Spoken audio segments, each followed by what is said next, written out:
good morning, everyone. Good morning. Although it's almost noon. I am Alfre Woodard, and I am absolutely inspired and delighted to join so many leaders for peace and social justice. I met Kerry Kennedy nearly 25 years ago when we were working with Artists for a Free South Africa to support democracy and freedom in that country.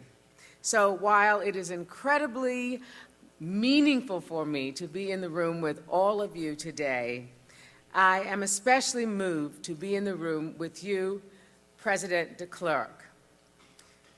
Archbishop Desmond Tutu said Africa has something that the world desperately needs, the idea of Ubuntu.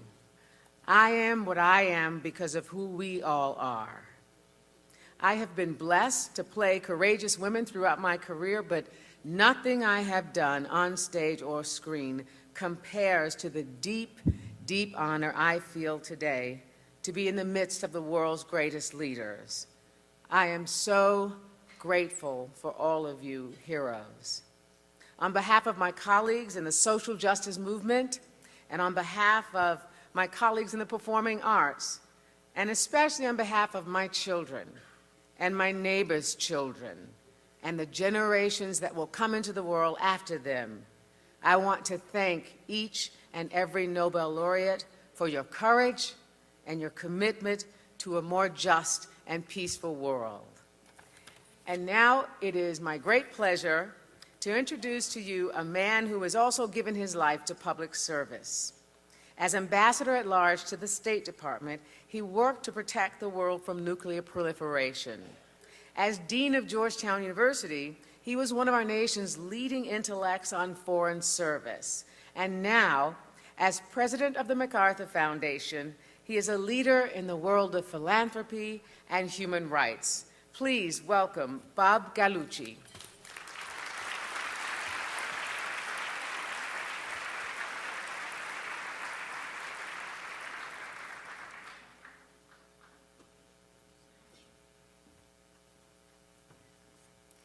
Thank you so much. Good morning and welcome, everyone. It is a real honor to be here with you, and I'm very happy that the MacArthur Foundation can co-sponsor this World Summit. MacArthur is a global foundation that's based right here in Chicago. We work in the United States and in 60 countries around the world in areas ranging from conservation to housing policy, to the digital future of education, to better juvenile justice in the United States. Since we were established about 30 years ago, we have given grants to support human rights and to promote international peace and security. We have had an enduring interest in nuclear arms control, augmented these days by a special emphasis on an effort to prevent nuclear terrorism. Perhaps our best-known work is in the MacArthur Fellows Program, sometimes called the Genius Program, which selects people of exceptional creativity and achievement for awards of $500,000 with no strings attached. Today, we are privileged to have been able to make a contribution to this important international event.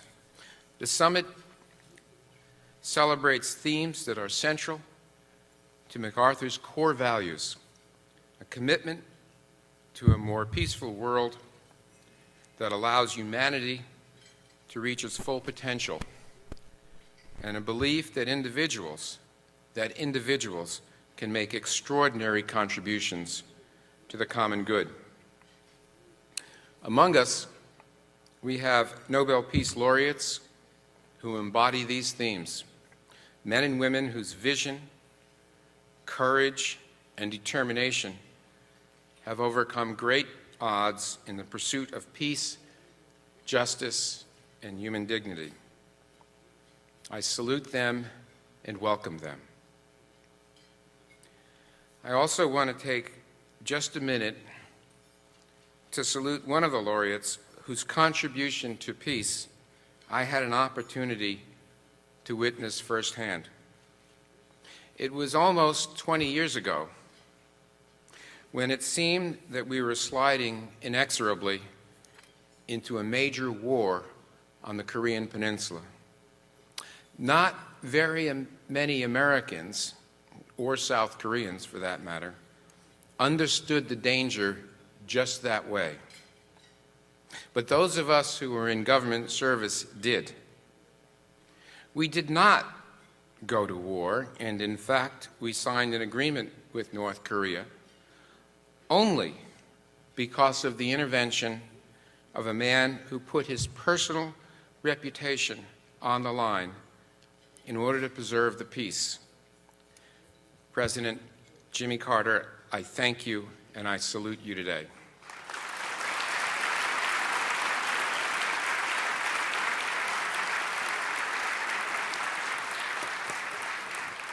I welcome all of you to Chicago, a city that is both quintessentially American and resolutely global in its outlook. May you enjoy your time here, forge new friendships and alliances, and be reinvigorated in the quest for a better, more hopeful world at peace. Thank you all very much. Good afternoon, and let me extend my welcome as well to all of you from out of town. I think you'll find why Chicago is such a remarkable and special city. I'm pleased to be joined by a number of my board members from the Chicago Community Trust, and if they could wave their hands, appreciate having them in attendance for that. The Chicago Community Trust is our region's community foundation. We are focused on equity and opportunity for the 9 million people who call this region home. And we've been privileged to partner with a number of strong foundations here in our region, most notably the MacArthur Foundation. So it's a real privilege to jointly sponsor this event with Bob Gallucci and Julia Stash from the MacArthur Foundation. Bob talked about being a global foundation that invests locally. We're pleased to be that local partner that has an appreciation of the role that Chicago plays on the global stage and that our future prosperity depends upon that role. So we're very pleased to welcome the world to Chicago for this next 3 days. We're also pleased to be joined by the Spencer Foundation and a number of teachers who are here who are investing their time, energy, and imagination in building a civics curriculum that complements what the Chicago Public Schools is doing under the leadership of Jean-Claude Brizard to prepare young people in Chicago to become global citizens, responsible stewards of our environment, our world's resources, and able to lead the peacemaking that is so needed in the world today. This event is the product of a great collaboration between a number of sponsors who are listed in your program. We're all working together, and this is emblematic of what makes Chicago a great city. It's that ethic of coming together, working together through collaborative efforts that goes all the way back to the Great Fire in 1871 when the city rose from the ashes and became a very powerful global city. I also want to welcome the students and teachers from Bangladesh, Liberia, East Timor, and Yemen who are here as part of the youth exchange with the U.S. Department of State. And now it brings me great pleasure and honor to welcome the governor of the state of Illinois. I have had the privilege of working on a number of very important efforts throughout the state as we address the challenges from the global economic crisis in 2008, as we work to stabilize the state's finances, as we work to create global and economic competitiveness in the state, and as we address the needs of those who are historically marginalized and excluded from the main table of opportunity in our community. I'm very proud of Governor Quinn bringing integrity and transparency to our state and understands the vital role that governments play in the lives of people through education, through human services, through a justice system that is fair and honest with its residents. So with that, it is my pleasure to invite to the podium for remarks the Governor of Illinois, Pat Quinn.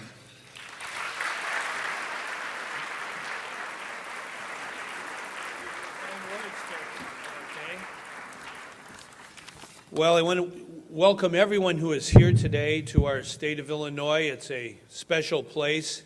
It is the land of Lincoln, Abraham Lincoln. His presidential library and museum are located in Illinois in Springfield.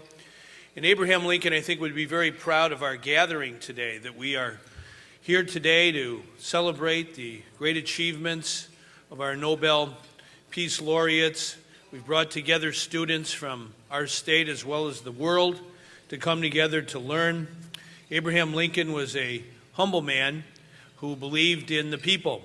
And in fact, in 1863 at Gettysburg, Pennsylvania, in 272 words, the Gettysburg Address, he summed up the essence of democracy, the government of the people and by the people and for the people. It shall not perish from this earth. That's what Lincoln said. And I think our gathering today and the next few days is, I think, very apropos to what Lincoln said decades ago, that we have to believe in democracy and believe in people. And our Nobel Peace Laureates, I think, are living examples of how to use the power of democracy and working with people to improve the human condition. And I think it is apropos that we come together and learn together in these next few days, and that we have speakers who can teach us. And we have with us today a President of the United States, the 39th President of the United States, who in 2002 received the Nobel Peace Prize. And I would say he's a man of Scripture and of the Bible, and I would call him, as Isaiah might say, an oak of righteousness. President Jimmy Carter, our president, is going to address us in a few minutes, but I think it's important that we know that he, like Abraham Lincoln, came from humble beginnings in Georgia, but he believed in the power of education.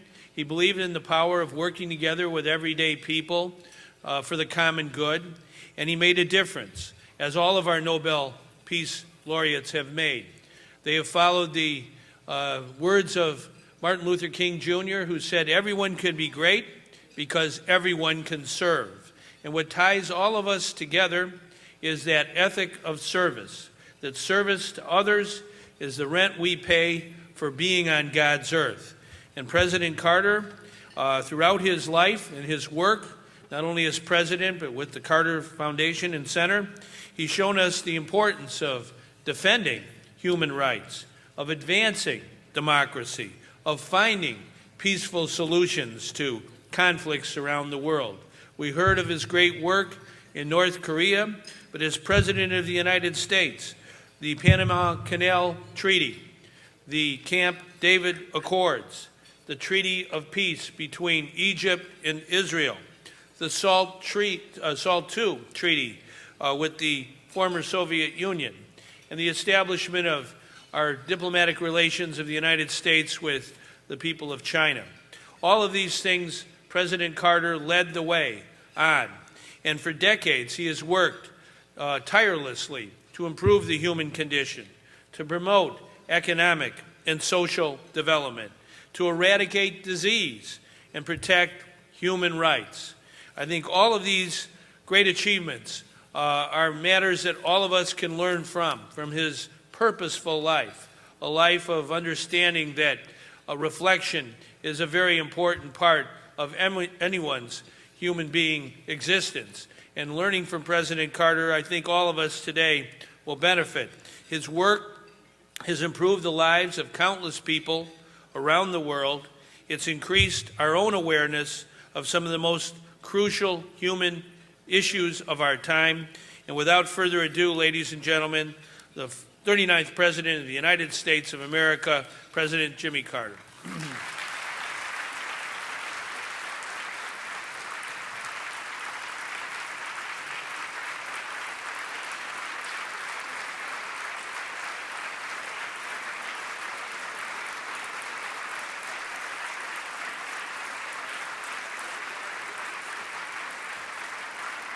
Thank you very much.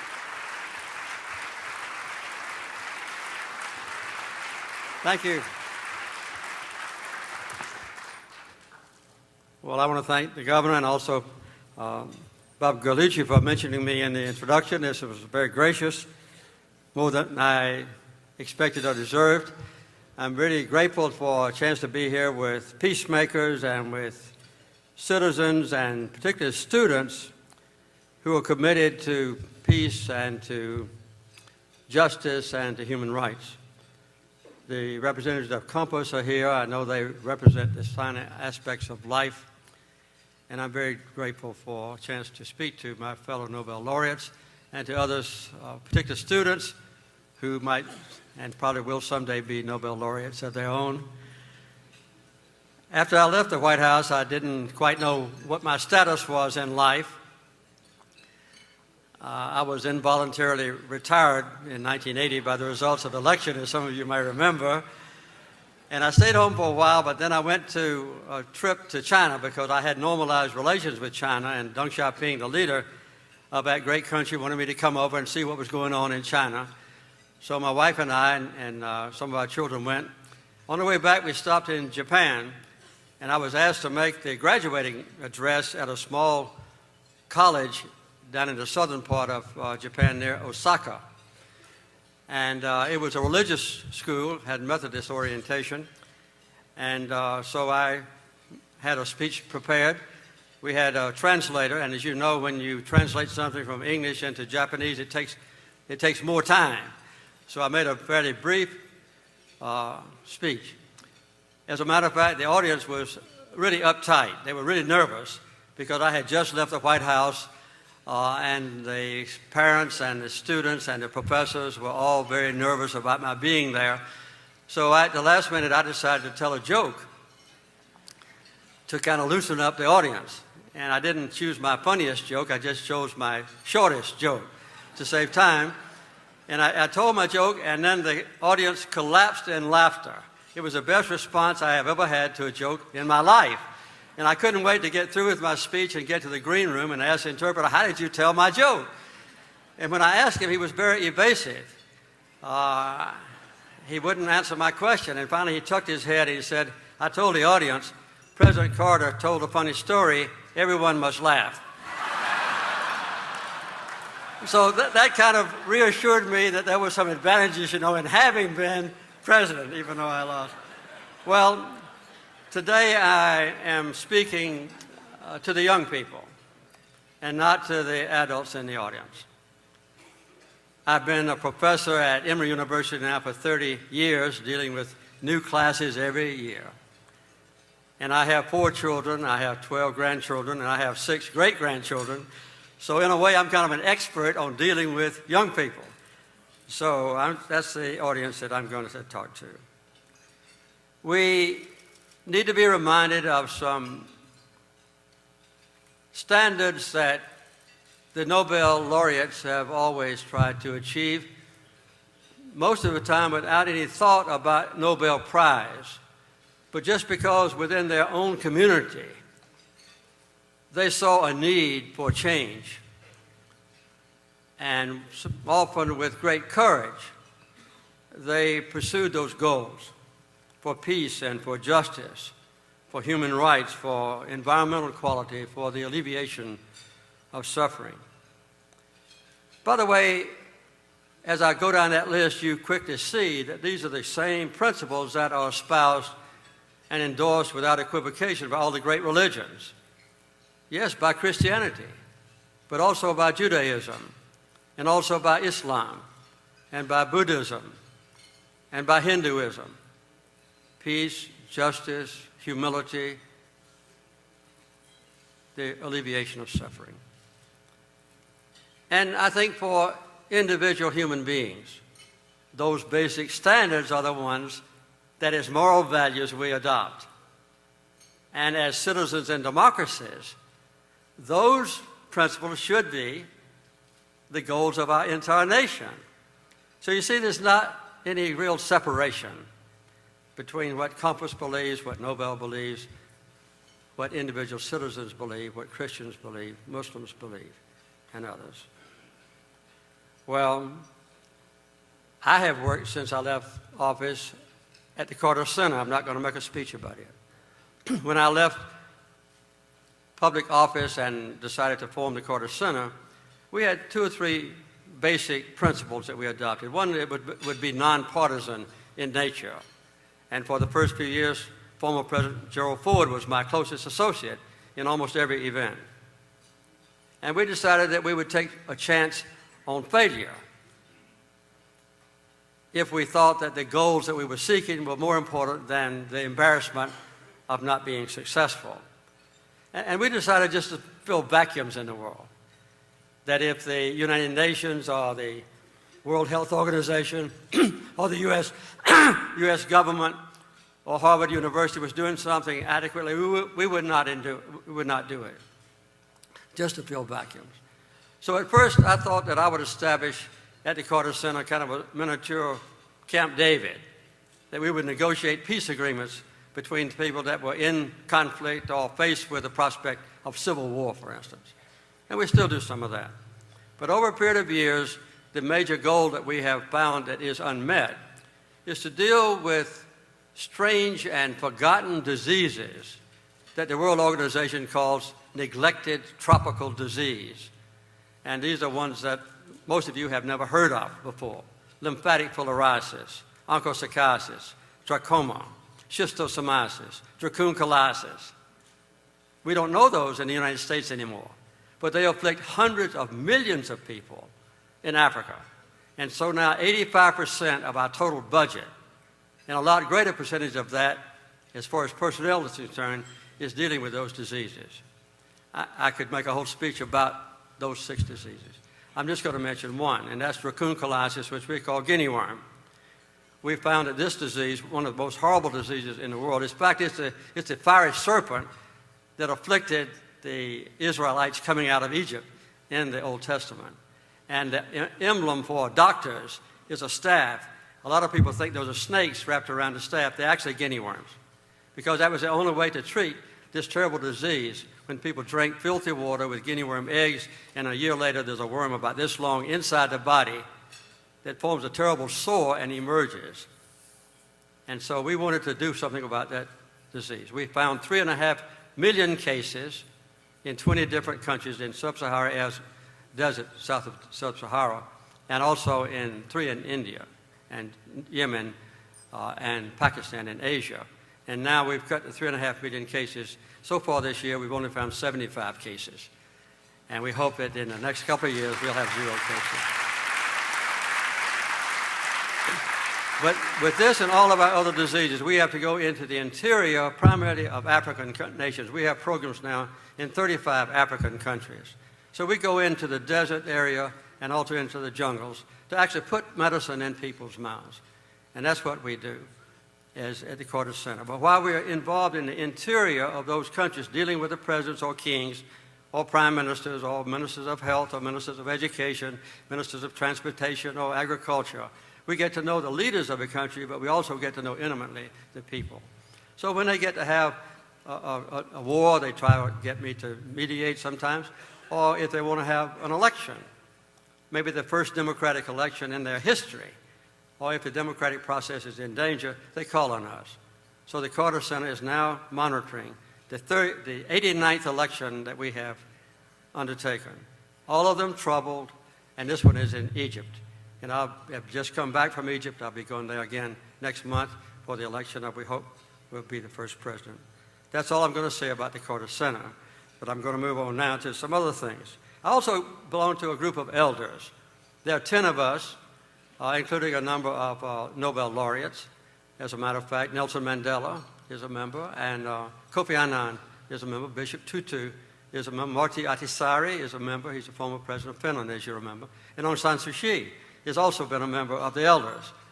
She's now become disqualified to be an elder because we don't let elders be active in current politics. So since she's got elected, she can't be an elder anymore, so she stepped down. And she'll be sending a message to this summit conference, and as you know, she'll be traveling in the next few days for the first time in, I believe, 23 years out of Burma or Myanmar. But that's what the Nobel laureates contribute to the elders. We have studied things, and we know, first of all, we've adopted 2 policies that I'm going to follow in my speech, which may not please all of you, because we found that it's in our own personal lives or in our own personal nation that we need to address our efforts. It's not really legitimate for Nobel laureates or for elders or anyone else to concentrate on just criticizing what other people are doing. But I'm going to take a very frank look at my own country, because I'm talking primarily to American students, although I know we have some here from Yemen, we have some here from Liberia, we have some here from Guatemala, from Bangladesh, and we have some here from Ghana. But this is to American students, and we're going to look at my own country for a little while. Not with condemnation, but with maybe constructively. America is a global superpower. For a long time, we were in competition when I was in office with the Soviet Union. Now, we're the only major superpower. We have a great responsibility for promoting the values that the Nobel laureates have as because of their honor. Let's talk about the most obvious for a moment, peace. For the last 60 years, our country has been almost constantly at war.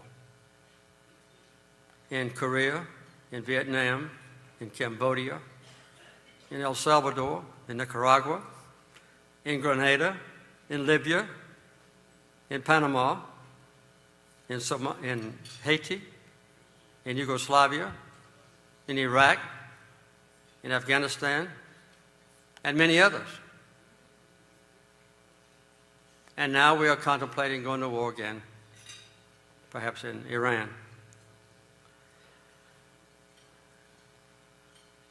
I was a professional military officer.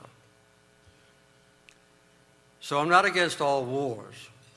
I'm not against conflict when necessary. I served on 2 battleships. I served on 3 submarines.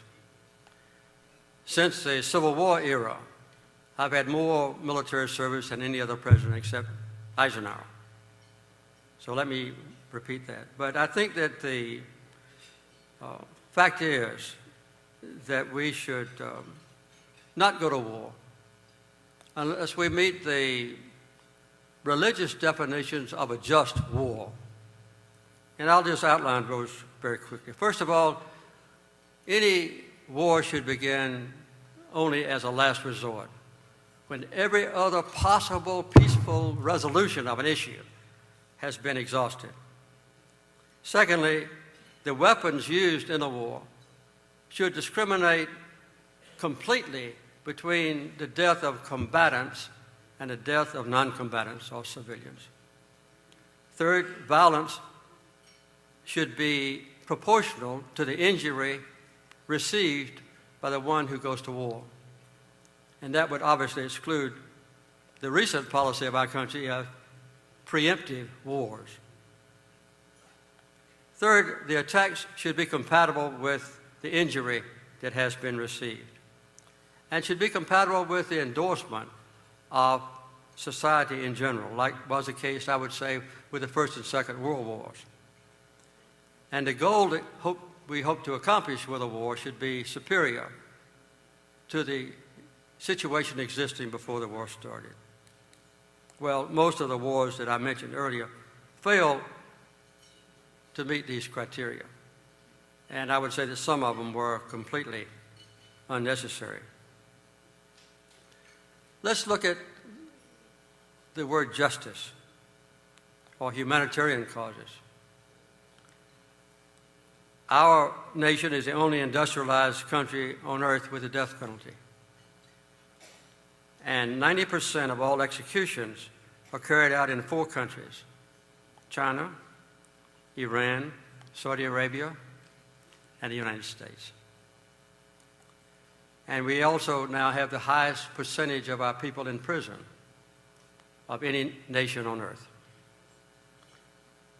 When I left office as governor, only 1 in 1,000 Americans were imprisoned. And now there are 7.5 times as many on a percentage basis.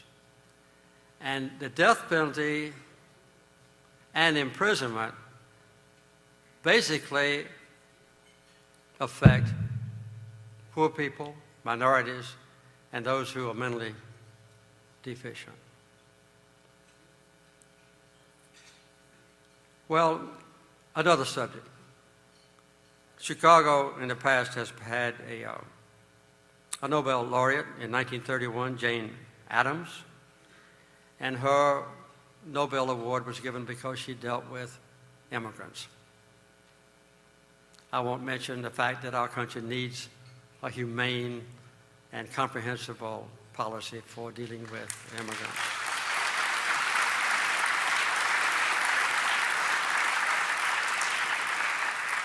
Another major problem is the imposition of embargoes.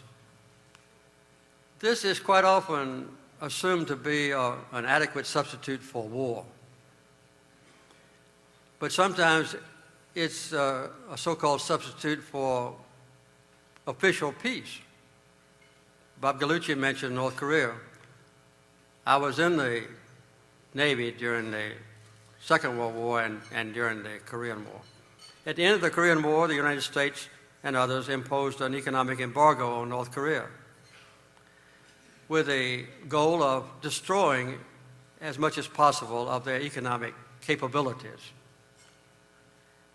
And the restraints were designed to punish the leaders. But in almost every case, an economic embargo, like the one we've had against Cuba for the last 60 years, doesn't injure the leaders. It injures the people who are suffering under a totalitarian or abusive regime. And at the same time, it gives those leaders a chance to blame the United States embargo for the economic plight in which their citizens are embroiled. Well, I think we need to find a way, for instance, to feed the starving children whom I saw on my last visit to North Korea last year.